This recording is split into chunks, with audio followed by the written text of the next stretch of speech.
At 95, Clint Eastwood confesses, "She was the only one who could do that to me." Clint Eastwood was born Clinton Eastwood Jr. on May 31, 1930, in San Francisco, California. Raised during the Great Depression, he experienced a modest upbringing that shaped his resilient character and instilled in him a strong work ethic. His early life was marked by frequent moves across California due to his father's work as a steel worker and migrant laborer. These formative years taught him the value of perseverance, humility, and independence, qualities that would later define both his screen persona and his real-life demeanor. Eastwood first gained widespread recognition in the late 1950s when he was cast as Rowdy Yates in the television Western series Rawhide. The show, which ran from 1959 to 1965, was a major hit and gave him his first taste of fame. However, it was his leap into international stardom in the mid-1960s that solidified his place in cinematic history. Collaborating with Italian director Sergio Leone, Eastwood starred in the groundbreaking Dollars trilogy, A Fistful of Dollars, 1964, For a Few Dollars More, 1965, and The Good, the Bad, and the Ugly, 1966. These spaghetti westerns introduced the world to the iconic man with no name, a stoic anti-hero whose silent strength and moral ambiguity captivated audiences. Eastwood's portrayal transformed the Western genre, injecting it with gritty realism that sharply contrasted with the cleaner, traditional cowboy image of earlier decades. In the 1970s and 1980s, Eastwood continued to evolve, starring in and directing a series of critically acclaimed and commercially successful films. He introduced another legendary character, Dirty Harry Callahan, in Dirty Harry, 1971. This hard-edged, no-nonsense San Francisco cop became synonymous with justice delivered outside the bounds of bureaucracy, a concept that resonated with a generation grappling with rising crime and disillusionment with authority. The film spawned several sequels and cemented Eastwood's reputation as a tough, uncompromising action star. Beyond acting, he developed into one of Hollywood's most respected and prolific directors. His directorial career began with Play Misty for Me, 1971, and showcased his keen eye for storytelling and his ability to craft emotionally resonant, character-driven narratives. Films such as Unforgiven, 1992, which won Academy Awards for Best Picture and Best Director, Mystic River, 2003, $1 Million Baby, 2004, and American Sniper, 2014, revealed a filmmaker capable of exploring the human condition with depth, sensitivity, and nuance. Unforgiven, in particular, marked a turning point, deconstructing the myths of the Old West and offering a somber reflection on violence, morality, and redemption. Through these works, Eastwood not only reinvented himself but also contributed significantly to the evolution of American cinema. Over his career, he earned multiple Academy Awards, Golden Globes, and a Lifetime Achievement Award from the American Film Institute. Despite his many honors, Clint Eastwood remains a deeply grounded individual known for his stoicism, minimalist style, and quiet sense of dignity. Off-screen, Clint Eastwood has lived a multifaceted life. He served as mayor of Carmel-by-the-Sea, California, from 1986 to 1988, showcased his talents as an accomplished jazz musician, raised 8 children, and became a passionate advocate for environmental conservation.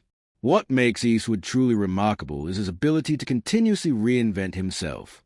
At a time when many of his contemporaries had faded from the spotlight, he remained not only relevant but also artistically vital.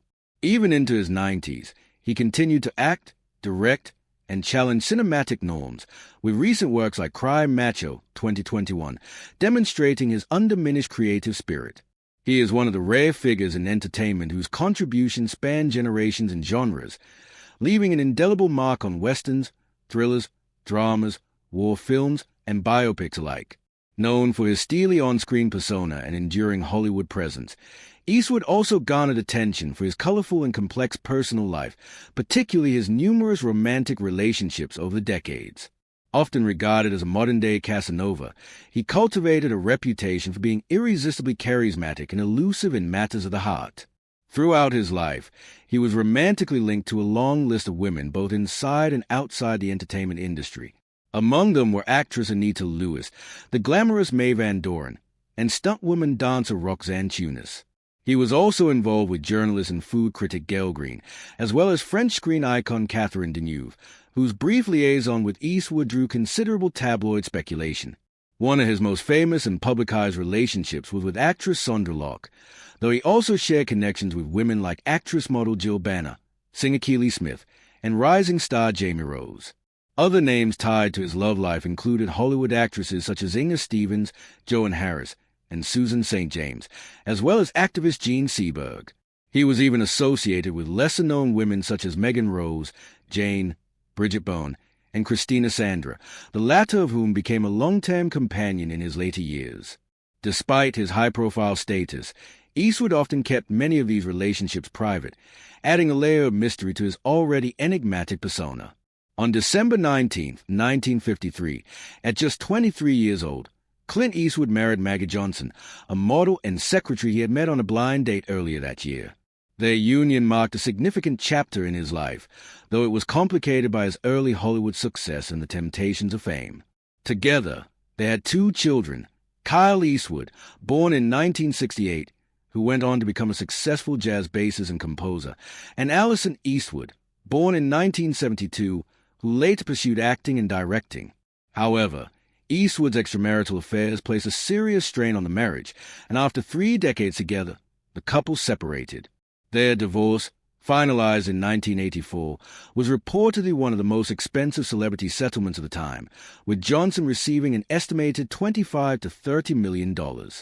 While still legally married to Maggie Johnson, Clint Eastwood began a significant relationship with dancer and stuntwoman Roxanne Tunis, which lasted from 1959 to 1973. Their romance was mostly kept under wraps due to Eastwood's marriage, but it led to the birth of his daughter, Kimber, in 1964. Kimber was raised by Tunis, and her paternity was not publicly acknowledged until many years later, when Eastwood's extended family and personal history came under greater media scrutiny.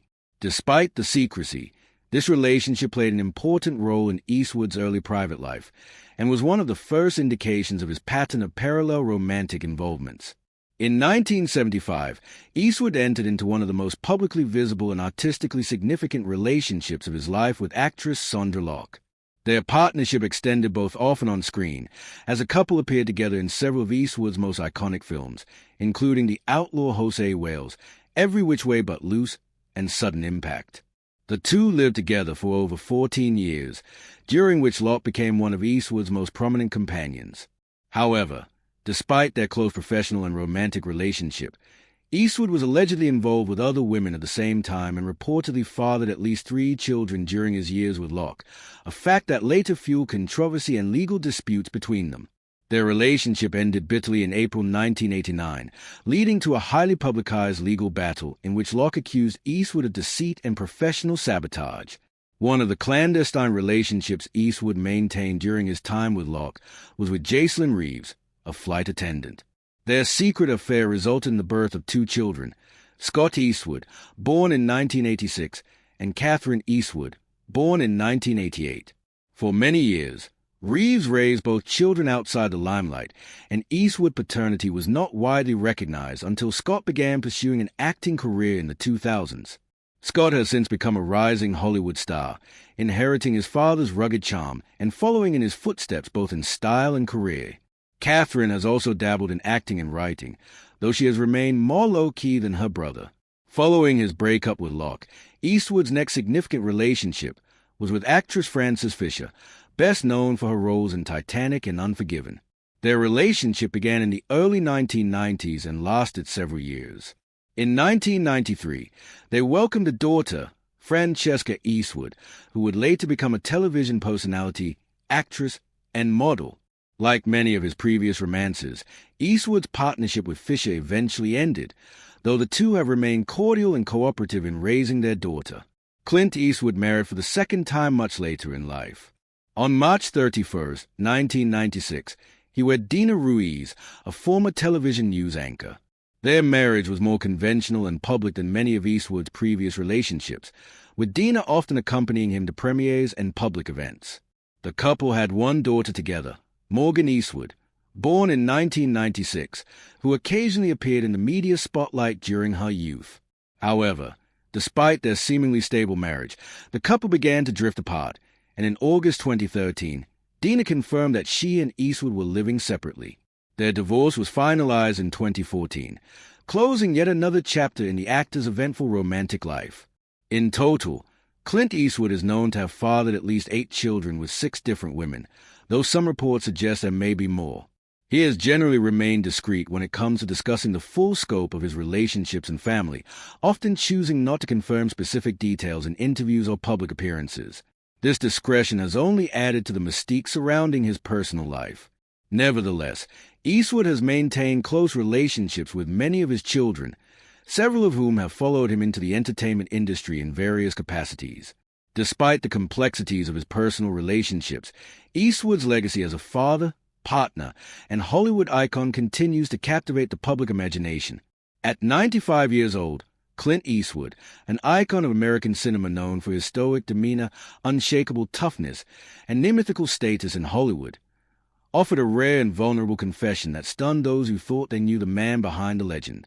In a quiet moment of reflection, the weathered actor and director, whose life had been filled with fame, fortune, and a long list of romantic entanglements, said just 9 haunting words. "She was the only one who could do that to me." He was speaking, of course, about Sandra Locke, the woman, whose presence in his life had left a scar so deep and lasting that even 9 decades of living couldn't quite heal it. The words weren't spoken with bitterness, but with a deep, almost spiritual ache, as though he were revisiting a chapter of his life he had never truly closed. Sandra Locke was more than just a co-star in films like The Outlaw Jose Wales, The Gauntlet, and Bronco Billy. She was Eastwood's muse, his equal, and perhaps the only woman who ever truly challenged him on both an artistic and emotional level. They met in 1975, and from the moment their eyes locked on the set of The Outlaw Jose Wales, something shifted in Eastwood. He was no longer just a steel-eyed gunslinger or the grizzled anti-hero. Around her, he was human, exposed, almost tender. Their relationship, which spanned over 13 tumultuous years, was defined by intense passion, artistic collaboration, emotional turbulence, and ultimately a painful and very public unraveling. And yet, despite everything, the lawsuits, the betrayals, the silence, Locke had left an indelible mark on him that neither time nor success could erase. When Eastwood uttered the words, "I couldn't walk after," it was not merely a turn of phrase or a figure of speech. He wasn't referring to a physical injury, but rather to the emotional paralysis that followed the end of their relationship, a wound that, even at 95, he carried with him still. In a life filled with motion, film sets, political interviews, award stages, and directors' chairs, Sandra Locke's departure had stopped Clint Eastwood in his tracks. He described the breakup as a kind of collapse, an emotional shutdown that left him disoriented and hollow. "She broke something in me," he once admitted to a close confidant, "and I never figured out how to fix it." For a man who had survived the grueling pressures of Hollywood for over 6 decades, fought in war, directed Oscar-winning films, and commanded respect with the force of his presence, it was staggering to imagine that he had once been brought so low, not by an enemy, but by a woman he loved. Clint Eastwood, who had always maintained control in his life both on and off screen, seemed to surrender that power, however briefly, in Sandra Locke's orbit. She was a brilliant, sharp-tongued actress with a strong will and a razor-sharp mind. Unlike many of the women he had dated before or after, Locke wasn't content to stand in his shadow. She demanded to be seen and heard, and she saw through the myth of Clint Eastwood to the vulnerable man beneath. And that, perhaps, was what made her so dangerous to him. She made him feel things he didn't want to feel. She made him question his own instincts. She made him hesitate. Years later, as he sat alone in his Carmel estate, surrounded by awards, scripts, and portraits of a lifetime spent in the spotlight, Eastwood's thoughts often drifted back to Locke. Not the scandal, not the lawsuits, not even the films, but the quiet, stolen moment between takes. The way she looked at him when no one else was around. The way they laughed. The way she could silence him with a single glance, or draw something raw and real out of him when the camera wasn't rolling. "She was the only one who could do that to me," he said again, softer this time, as though repeating it might make it less true. For a man who had lived through nearly a century of change, war, artistry, and love, Clint Eastwood's most enduring wound wasn't a bullet or betrayal. It was a woman named Sandra Locke. And even at 95, he still carried her memory like a hidden photograph in the pocket of his heart, worn around the edges. but never discarded.